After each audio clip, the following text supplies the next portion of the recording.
मेरी विज्ञान कक्षा में स्वागत है। आप चैनल को सब्सक्राइब करें और सब्सक्राइब करके बेल आइकन दबा के ऑल कर दें, जिससे आपको सभी वीडियो के नोटिफिकेशन प्राप्त हों। वीडियो देखने के बाद इसे लाइक और शेयर करना नहीं भूलें। आप सभी बच्चों का मेरी कक्षा में स्वागत है। आज हम चर्चा करेंगे अम्ल, क्षारक एवं लवण के बारे में।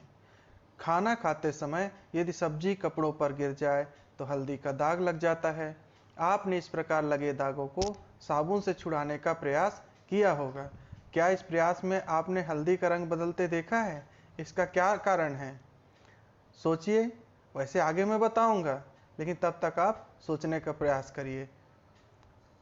सबसे पहले हम सूचक के बारे में जानते हैं। हम अपने दैनिक जीवन में नींबू, इमली, नमक, शक्कर तथा खाने के सोडे जैसे पदार्थों का उपयोग करते हैं। क्या इन सब का स्वाद एक समान होता है? नहीं। इनमें से कुछ पदार्थों का स्वाद खट्टा, कुछ का कड़वा, कुछ का मीठा तथा कुछ का नमकीन होता है। नींबू, इमली आदि का स्वाद खट्टा होता है। क्यों? क्योंकि इनमें अम्ल पाया जाता है, जबकि खाने का सोडा, कपड़े धोने का सोडा, साबुन जैसा चिकना तथा स्वाद कड़वा या कसैला होता है। और ये जो स्वाद वाले होते हैं क्या कहलाते हैं? क्षारक कहलाते हैं। किसी पदार्थ की प्रकृति अम्लीय है या क्षारीय, इसका परीक्षण करने के लिए विशेष प्रकार के पदार्थों का उपयोग किया जाता है। ये पदार्थ सूचक कहलाते हैं। सूचकों को अम्लीय या क्षारीय पदार्थों में डाला जाता है तो उसका रंग बदल जाता है। या यह कह सकते हैं कि किसी भी पदार्थ के अम्लीयता या क्षारीयता की सूचना देने वाले पदार्थ सूचक कहलाते हैं, जैसे लिटमस विलियन या पेपर, हल्दी, गुड़हल की पंखुड़ियाँ आदि। लिटमस प्राकृतिक भी हो सकते हैं और संश्लेषित भी। लिटमस सामान्य रूप से उपयोग में लाया जाने वाला प्राकृतिक सूचक है। इसे लाइकेन से निष्कर्षित किया जाता है। आसुत जल में इसका विलयन बैंगनी होता है। यह लाल तथा नीले लिटमस पत्र के रूप में उपलब्ध होता है। पत्ता गोभी, पेटूनिया, चुकंदर भी प्राकृतिक सूचक हैं। फिनोल्फथेलिन और मेथिल ऑरेंज संश्लेषित सूचक हैं। फिनोल्फथेलिन अम्लीय माध्यम में रंगहीन तथा क्षारीय माध्यम में गुलाबी रंग दिखाता है। मेथिल ऑरेंज अम्लीय माध्यम में लाल तथा क्षारीय माध्यम में पीला रंग दर्शाता है। कुछ पदार्थ ऐसे भी होते हैं जिनकी गंध अम्लीय तथा क्षारीय माध्यम में बदल जाती है। इन्हें गंधीय सूचक कहते हैं, जैसे प्याज, वेनिला व लौंग का तेल। अब हम सबसे पहले बात करते हैं अम्ल की। आप जानते हैं कि भोजन का खट्टा स्वाद उसमें उपस्थित अम्ल के कारण होता है। एसिड शब्द का उद्भव लैटिन भाषा के एसिडस ACIDUS एसिडस शब्द से हुआ है, जिसका अर्थ खट्टा होता है। इसका हिंदी रूपांतरण अम्ल है।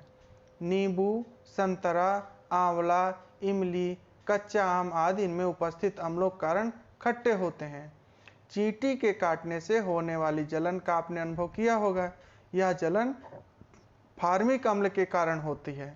जैसे चींटी काटे गए स्थान पर छोड़ती है। चींटी जब काटती है तो वहाँ पर फार्मिक अम्ल छोड़ जाती है, जिसके कारण बहुत तेज जलन और खुजली होती है। ऐसे अम्ल जो प्राणियों एवं वनस्पतियों में प्राकृतिक रूप में पाए जाते हैं, उन्हें प्राकृतिक अम्ल कहते हैं।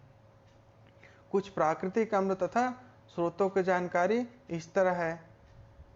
जैसे संतरा नींबू में साइट्रिक अम्ल पाया जाता है, सेब में मैलिक अम्ल पाया जाता है, चींटी एवं मधुमक्खी में फार्मिक अम्ल होता है, फटा दूध या दही में लैक्टिक अम्ल होता है, सिरका में एसिटिक अम्ल होता है, चाय में टैनिक अम्ल, इमली में टार्टरिक अम्ल और टमाटर में ऑक्जेलिक अम्ल होता है।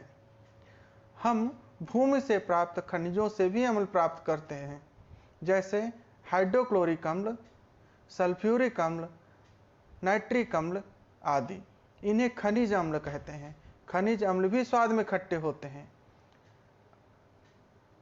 आप उन्हें बिना किसी बड़े ग्रहण कभी छुए नहीं और चखे नहीं, जैसे स्कूल में रहता है, प्रयोगशालाओं में रहता है, तो उसको बिना किसी निर्देशन में नहीं छूना है।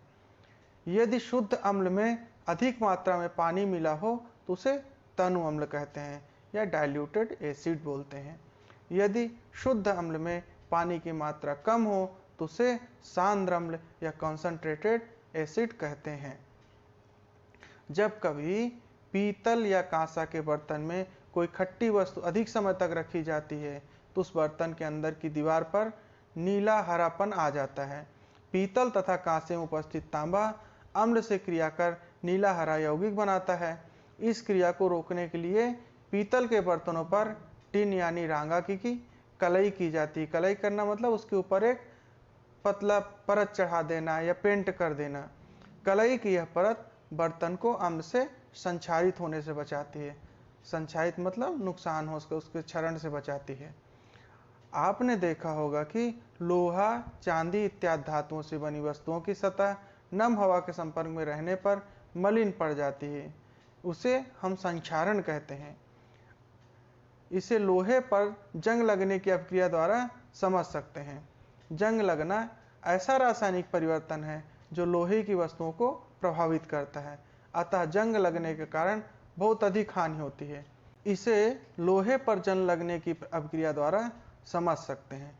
जंग लगना ऐसा रासायनिक परिवर्तन है जो लोहे की वस्तुओं को प्रभावित करता है, अतः जंग लगने के बहुत अधिक हानि होती है।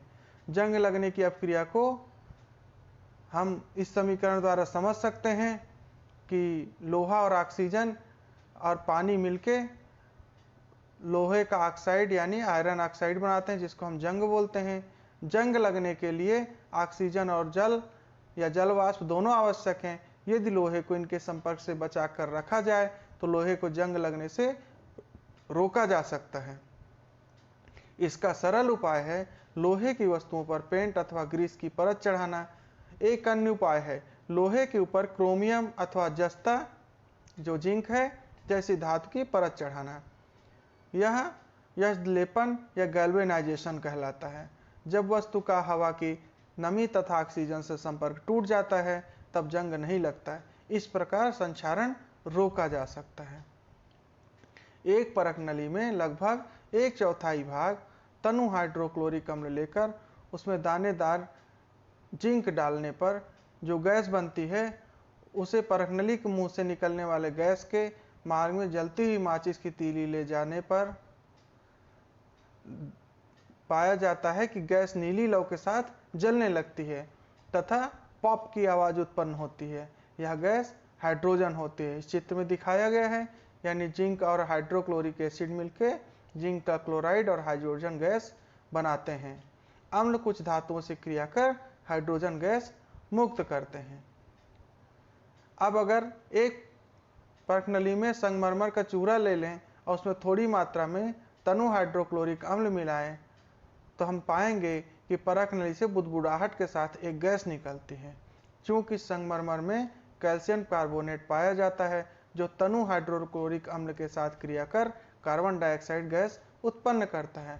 अम्ल धातुओं के कार्बोनेटों व बाइकार्बोनेटों के साथ क्रिया कर कार्बन डाइऑक्साइड बनाते हैं। अम्ल के इस गुण का उपयोग अग्निशामक यंत्र में होता है, यानी आग बुझाने वाला मशीन में किया जाता है। फिर हम बात करते हैं अम्लों के उपयोग का कि हम इसका कहाँ कहाँ उपयोग करते हैं। सल्फ्यूरिक अम्ल का उपयोग उर्वरक जैसे ammonium sulphate, super phosphate, car battery में बैटरी अम्ल के रूप में तथा अग्निशामक यंत्र में किया जाता है। हाइड्रोक्लोरिक अम्ल का उपयोग नमक के शुद्धिकरण में, चीनी मिट्टी के बर्तन या टाइल्स की सफाई में होता है।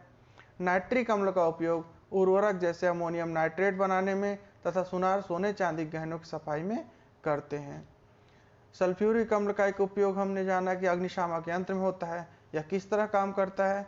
इसमें एक धातु के बेलनाकार पात्र में सोडियम बाइकार्बोनेट एवं कांच की बोतल में तन सल्फ्यूरिक अम्ल भरा होता है।